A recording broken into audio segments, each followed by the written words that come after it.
बड़ी दिलचस्प बात है कि पिछली बार इन 122 सीटों पर महागठबंधन 49 सीटें लेकर दूसरे स्थान पर था और पहले स्थान पर एनडीए ने 66 सीटें जीती थी। और महागठबंधन के इस प्रदर्शन के पीछे सीमांचल में जिस तरीके से ओवैसी की एमआईएम ने उन्हें मात दी, यह भी एक सबसे बड़ा कारण रहा और उसके वजह से कम 10 से 12 सीटों का नुकसान महागठबंधन को हुआ, यह माना जाता है। और इसीलिए बार बार सीमांचल के इन सारे मुद्दों पर चर्चा हो रही है और हम भी आज यही चर्चा करने की कोशिश करेंगे। हमारे साथ में गुरुप्रकाश पासवान, भारतीय जनता पार्टी के प्रवक्ता जुड़ रहे हैं, प्रोफेसर रतन लाल, कांग्रेस के प्रवक्ता इस चर्चा में शामिल हो रहे हैं, राजीव रंजन, जनता दल यूनाइटेड के प्रवक्ता भी इस पे अपनी भूमिका रखेंगे, प्रोफेसर सुबोध मेहता आरजेडी से इस चर्चा में शामिल हो रहे हैं और उसके साथ साथ आशुतोष पॉलिटिकल एनालिस्ट और विनोद अग्निहोत्री वरिष्ठ पत्रकार भी इस चर्चा में शामिल हो रहे हैं। 3 सवालों के साथ मैं इस चर्चा की शुरुआत करना चाहता हूं। पहला सवाल, क्या सीमांचल में अवैध घुसपैठ का मुद्दा उठाने से वोटों का ध्रुवीकरण होगा और क्या यही वजह है कि फेज 2 के प्रचार की शुरुआत होते ही घुसपैठ का मुद्दा अचानक प्रधानमंत्री और अमित शाह गृह मंत्री उनके सभाओं ने सुनना शुरू हो चुका है? दूसरा सवाल, क्या एसआईआर के बाद सीमांचल के चुनावी नतीजों के पैटर्न में तब्दीली दिख सकती है? क्योंकि सबसे ज्यादा अगर वोट कटे हैं तो वो इसी सीमांचल के इलाकों में कटे हैं। 7.7% वोट इन इलाकों में काटे गए एसआईआर के बाद में। तीसरा अहम सवाल, क्या सरकारी नौकरी के वादे से तेजस्वी कांग्रेस एमआईएम की ओर शिफ्ट हुए मुस्लिम जनाधार को वापस ला पाएंगे? पिछली बार एमआईएम ने उपेंद्र कुशवाहा के साथ एक अलायंस बनाया था और उस अलायंस के तौर पर उन्होंने चुनाव लड़ा था, लेकिन इस बार उपेंद्र कुशवाहा एनडीए के साथ में और ओवैसी अकेले 15 सीटों पर इस इलाके में चुनाव लड़ रहे हैं। तो क्या इसका भी असर पड़ सकता है? इस सभी मुद्दों पर चर्चा होगी। गुरुप्रकाश पासवान, पहले ही सवाल से मैं शुरू करना चाहता हूं कि क्या सीमांचल में अवैध घुसपैठ का मुद्दा उठाने से वोटों का ध्रुवीकरण होगा? पिछली बार भारतीय जनता पार्टी नंबर 1 की पार्टी रही इस इलाके में, ओवैसी भी वहां पर थे, उसका भी फायदा रहा। तो क्या यह ध्रुवीकरण के लिए किया जा रहा है, ये जो बार बार आरोप लग रहा है? नहीं, मुझे लगता है साहिल जी की ध्रुवीकरण का आरोप हमारे ऊपर लगाना ये उचित नहीं है, कहीं से भी स्वाभाविक नहीं लगता है। इन प्रमुख चुनावों का जब इतिहास लिखा जाएगा तो 2 प्रमुख बातें सामने आएंगी। पहला, राष्ट्रीय जनता दल के पास मौका था।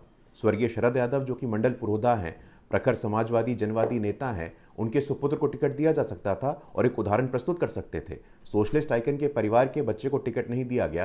पहला टिकट किसको दिया गया साहिल जी? एक दुर्दांत अपराधी शहाबुद्दीन के बेटे को टिकट दिया गया। यह संदेश था, यह मैसेज था कि दुर्दांत अपराधी शहाबुद्दीन वही जिसने चंदा बाबू के बच्चों को एसिड में नहला करके जिसकी हत्या कर दी थी। छोटेलाल गुप्ता की हत्या हो, एनकाउंटर हो, तमाम ऐसी चीजें जिससे शहाबुद्दीन का नाम आज भी जोड़ करके देखा जाता है। और दूसरा, गौड़ा बौड़ाम की सीट जो कि दरभंगा की ही सीट है और दरभंगा में मुकेश सहनी के भाई, पहले तो मुकेश सहनी को लड़ना था, फिर संतोष सहनी जो उनके भाई हैं उनको लड़ना था, लेकिन उनको भी ध्रुवीकरण तुष्टीकरण के भेंट चढ़ा दिया गया।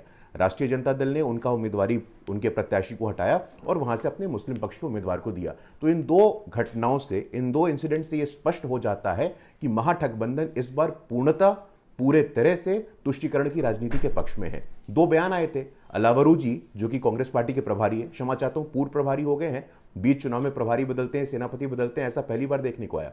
अलावरू जी ने ऑन रिकॉर्ड बोला कि हम मुस्लिम डिप्टी सीएम यहां पे होगा। अभी परसों ही मैंने देखा इमरान प्रताप गढ़ी जो किशनगंज में चुनाव प्रचार कर रहे थे, उन्होंने कहा कि भाई मुसलमान समाज का सीमांचल का कोई डिप्टी सीएम हो सकता है। तो ध्रुवीकरण और तुष्टीकरण का आरोप जिस प्रकार से महागठबंधन पे लगना चाहिए वो स्पष्ट हो जाता है। और एक प्रमुख चीज जिससे मैं अपने बात को समाप्त करूंगा, आपको बताना चाहता हूं कि जितने भी महागठबंधन के पॉलिटिकल पार्टीज थे उन सभी ने सामाजिक न्याय को भेंट चढ़ा दिया। दलित, वंचित, शोषित, पीड़ित, एससी, एसटी, ओबीसी के आरक्षण को हटा करके मुसलमानों को देना। अभी रेवंत रेड्डी ने कहा मुसलमान मतलब कांग्रेस, कांग्रेस मतलब मुसलमान। मुझे उस बयान की याद आ गई साहिल जी, आप उस समय पत्रकार रहे होंगे, आपको याद होगा जब 2007 में प्रधानमंत्री मनमोहन सिंह ने कहा था कि इस देश के संसाधनों पर पहला हक देश के मुसलमानों का है। तो एससी, एसटी, ओबीसी के हक को काट करके कैसे मुसलमानों को दिया जाता है और तुष्टीकरण की राजनीति का एक अद्भुत उदाहरण प्रस्तुत किया जाता है। यह कर्नाटक में हमने देखा है, यह तेलंगाना में हमने देखा है, यह अलीगढ़ मुस्लिम यूनिवर्सिटी में हमने देखा है, यह जामिया मिलिया इस्लामिया यूनिवर्सिटी में हमने देखा है। तो सामाजिक न्याय जो है तुष्टीकरण की भेंट चढ़ चुका है। इनके लिए अपने परिवार के अलावा कोई और दलित, पिछड़ा, शोषित, एससी, एसटी, ओबीसी दिखा ही नहीं। मौका मिला तो तेजस्वी यादव को आगे किया, मौका मिला तो ओसामा को आगे किया, मनमोहन सिंह का बयान जिसका आप जिक्र कर रहे हैं, उस बयान में दलित और बाकी दलित आदिवासी उनका भी जिक्र किया गया था, लेकिन उसका जिक्र आपने नहीं किया हुआ है, इसीलिए बार बार ये सवाल उठा है। लेकिन प्रोफेसर रतन लाल के पास जाने के पहले, क्योंकि मुस्लिम मुख्यमंत्री बनेगा ये मांग कांग्रेस की तरफ से उठाई गई है, क्लैरिफाई कर दूं। नहीं नहीं गुरु गुरु हाँ ठीक है, आप क्लैरिफाई कर दीजिए। ये क्लैरिफाई करना चाहता था मैं थोड़ा 5 सेकंड में। नहीं देखिए, बस बोलिए, ये उस बयान को मैं सिलेक्टिवली नहीं कोट कर रहा हूं। उन्होंने कहा था कि देश के संसाधनों पे पहला हक माइनॉरिटीज का है, और माइनॉरिटीज में भी मुस्लिम माइनॉरिटीज का है। अगर उन्होंने कहा होता कि एससी एसटी ओबीसी का है, गरीबों का है, दलितों का, तो हमने स्वागत किया होता। बस ये क्लैरिफिकेशन मुझे देना था, मुझे लगा कि बोलना जरूरी था उस संदर्भ को प्रस्तुत करने के लिए। पूरा बयान अगर हम सुनवा सकते हैं तो एक बार सुनवा देंगे, लेकिन आज वो चर्चा का विषय नहीं है। लेकिन प्रोफेसर रतन लाल के पास जाने के पहले एक सवाल आपसे मैं पूछना चाहता हूं, क्योंकि बार बार चुनाव आयोग को यह पूछा गया। यह बात ठीक है कि 7.7% नाम कटे हैं, वो सीमांचल से कटे हुए हैं, सबसे ज्यादा नाम। लेकिन उसके बावजूद जब पूछा गया चुनाव आयोग से कि कितने घुसपैठिए मिले, क्योंकि पहली प्रेस कॉन्फ्रेंस में चुनाव आयोग बार बार यह कहता रहा कि घुसपैठिए भी मिलेंगे और इसीलिए एसआईआर की प्रक्रिया की जा रही है, कोई भी आंकड़ा स्पेसिफिकली सामने नहीं आ पाया है।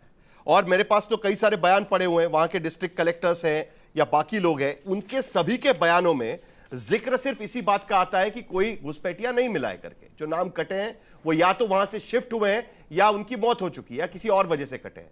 तो ऐसे में बार बार घुसपैठ का मुद्दा उठाना यह स्पेसिफिक टारगेटेड प्रचार नहीं माना जाएगा? जो सवाल मैंने पूछा है उसी को लेकर गुरु प्रकाश जल्दी से आपका जवाब दीजिए, फिर प्रोफेसर रतन लाल बात करेंगे। नहीं, देखिए 65 लाख नाम तो कटे हैं, और 65 लाख के पीछे ये पूरा का पूरा वर्गीकरण किया गया है कि भाई जिनका नाम डिलीट हुआ उसके कारण क्या थे। स्थानांतरित हो गए हैं, हमारे बीच में नहीं है, रेपिटेशंस हैं। और इस पूरे के पूरे प्रक्रिया को मुझे लगता है तेजस्वी यादव को भी इस बात का इल्म हो गया कि भाई ये कोई मुद्दा चुनावों में है नहीं, इसलिए उन्होंने मुद्दे को छोड़ दिया। और सुप्रीम कोर्ट ने, साहिल जी, एक बार नहीं मल्टीपल ओकेजन्स पे ये कहा कि एसआर की प्रक्रिया ट्रांसपेरेंट है, लीगल है, कॉन्स्टिट्यूशनल है। राहुल गांधी जी के परनाना जवाहरलाल नेहरू जी के समय हुई थी, इंदिरा गांधी जी के समय हुई थी, राजीव गांधी जी के समय हुई थी, और अभी वर्तमान में हो रही है। तो मुझे लगता है कि इस पे किसी प्रकार का भी संदेह प्रकट करना हमारे इंस्टीट्यूशंस के ऊपर, हमारे कॉन्स्टिट्यूशन के ऊपर एक बहुत बड़ा अन्याय है, एक बहुत बड़ा डिससर्विस है बाबा साहेब अंबेडकर के संकल्पों के साथ, बाबा साहेब अंबेडकर के द्वारा बनाए गए संविधान के साथ। यही तो मॉडल है ना। मेरा सवाल घुसपैठियों को लेकर था। दलित वंचित की जो नाम डिलीट हुए हैं, अगर घुसपैठी वहां पर होते तो उनके नाम भी उसमें होते।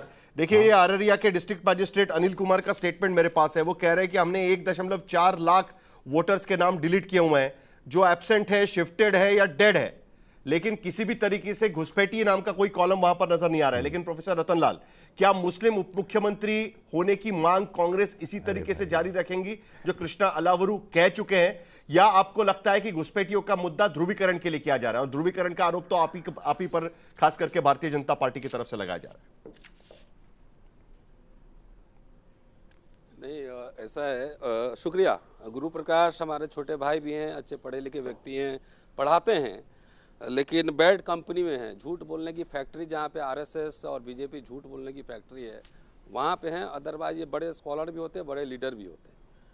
मुसलमान के बारे में बीजेपी को बोलने का, आरएसएस को बोलने का कोई हक नहीं है, क्योंकि जो मुसलमानों का हत्यारा हो, जिसको मारा हो, गुजरात 2002 का दंगा आपको याद ही होगा, उनको कोई हक नहीं है। और इतना इनको मुस्लिम प्रेम जग रहा है अभी, तो शाहनवाज भाई कहाँ हैं?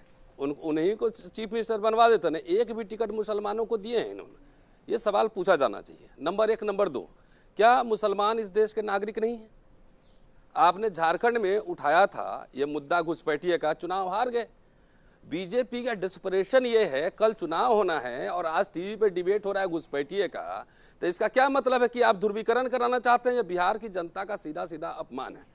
ये आपको स्पष्ट अब दिख रहा है ना। इलेक्शन कमीशन के पक्ष में जो भाजपाई लोग बोल रहे थे, आज एसआईआर में आ गया कितने घुसपैठिए हैं, तो अब इलेक्शन कमीशन पे भी इनको भरोसा नहीं है, उन पे भी भरोसा नहीं है।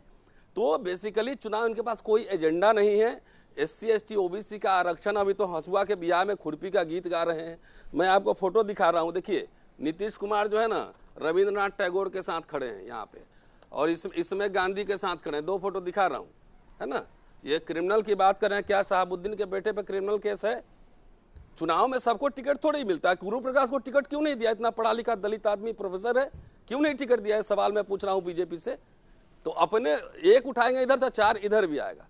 नरेंद्र मोदी सरकार ने पिछले 11 वर्षों में कितने एससी एसटी ओबीसी का आरक्षण बढ़ाया है कि खत्म किया है? सारे पब्लिक इंस्टीट्यूशन बेच रहे हैं। जिस यूनिवर्सिटी में गुरु प्रकाश पढ़ाते हैं, वहां पे एक छात्र का फीस हर महीने का 20,000 से ज्यादा है। गूगल करके आप देख लीजिए। कोई भी एससी एसटी ओबीसी चाहे अपर कास्ट का जो गरीब बच्चा होगा, क्या पढ़ पाएगा उस यूनिवर्सिटी में? शिक्षा का बंटाधार कर दिया है, कोई रोजगार नहीं। अटल बिहारी वाजपेयी ने डिसइन्वेस्टमेंट मिनिस्ट्री बनाई, मोदी धड़ाधड़ बेच रहे हैं, और पेंशन भी खत्म कर दिया। उसमें ब्राह्मण का भी किया, दलित का भी किया, बैकवर्ड का भी किया, सबका किया। क्या नरेंद्र मोदी ने एक भी कमीशन बनाया है जिससे कि ओबीसी का उद्धार हो जाए? कुछ भी? कोई पब्लिक सेक्टर यूनिट बनाया है बिहार में? लेकिन चीनी मिल कह रहे हैं 5 बनाएंगे, 25 बनाएंगे। लेकिन क्या कारण? सुन लीजिए प्रोफेसर रतनलाल, आइए ना, सीधे मुद्दे पे आइए ना। साहिल साहब मुद्दे पर ही आ रहे हैं, सुनिए, मुद्दे पर ही आ रहे हैं। नहीं, इनको मुद्दे पर ही इनके आ लिए रहे हैं। होली मुद्दे का पर ही है बात कर रहे थे। मुसलमान, मेरा सवाल इनके लिए सुनिए, बिहार है, हाँ होली काऊ है इनके लिए मुसलमान। हर इलेक्शन में मुसलमान घुसपैठिए। मोदी और शाह को रिजाइन कर देना चाहिए। 11 साल 12वां साल प्रधानमंत्री बनने का है। आप होम मिनिस्टर पिछले कैबिनेट से हैं और वहां नीतीश कुमार की सरकार है। आप नोट में चिप लगा के आतंकवादी ढूंढ रहे थे ना बंकर से, और आप इस सड़क पर चलने वाले घुसपैठिए आपको नहीं मिल रहे हैं।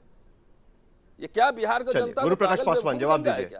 कल जब सरकार आपकी कल धूल चटा देगी, घुसपैठिए उनके कैसे हो सकते हैं? बीजेपी हार चुके हैं। सुनिए सुनिए सुनिए, हाँ ये, हाँ मैं ध्यानपूर्वक सुन रहा था, मैं ध्यानपूर्वक सुन रहा था। पकड़े और कितने रतनलाल जी पकड़े? हमारे पहले ये वरिष्ठ हैं, बताइए बहुत साहिल सम्मान साहब, ये करते हैं बताइए उनका। कितने पकड़े? जहां तक घुसपैठ,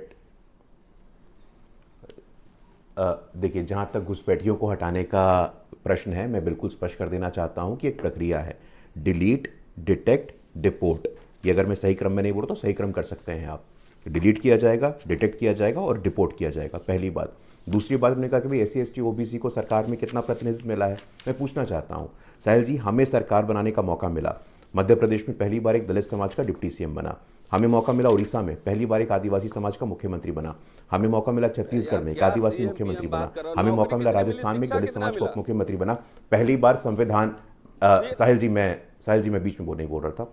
साहिल जी पहली बार देश के इतिहास में संविधान के सर्वोच्च स्थान पे एक आदिवासी की बेटी बैठी है। और ये तस्वीर दिखा रहे थे कि भाई गांधी के साथ खड़े हैं, रविन्द्रनाथ टैगोर के साथ खड़े हैं। मैं बताना चाहता हूं, कानून का शासन सबके लिए बराबर होता है। Rule of law, everyone is equal in the eyes of law. क्या आनंद सिंह पे कार्रवाई नहीं हुई है? क्या आनंद सिंह पे FIR नहीं हुआ? क्या आनंद सिंह की गिरफ्तारी नहीं हुई है? मैं आपसे पूछना चाहता हूं, पूरे बिहार ने देखा है कि किस प्रकार से नीतीश जी ने 2005 में कहा था, एनडीए ने संकल्प लिया था कि क्राइम, करप्शन, कम्युनिज्म पे किसी प्रकार कोई कॉम्प्रोमाइज नहीं होगा, और वो हुआ है। अभी क्या गाना चल रहा है बिहार में?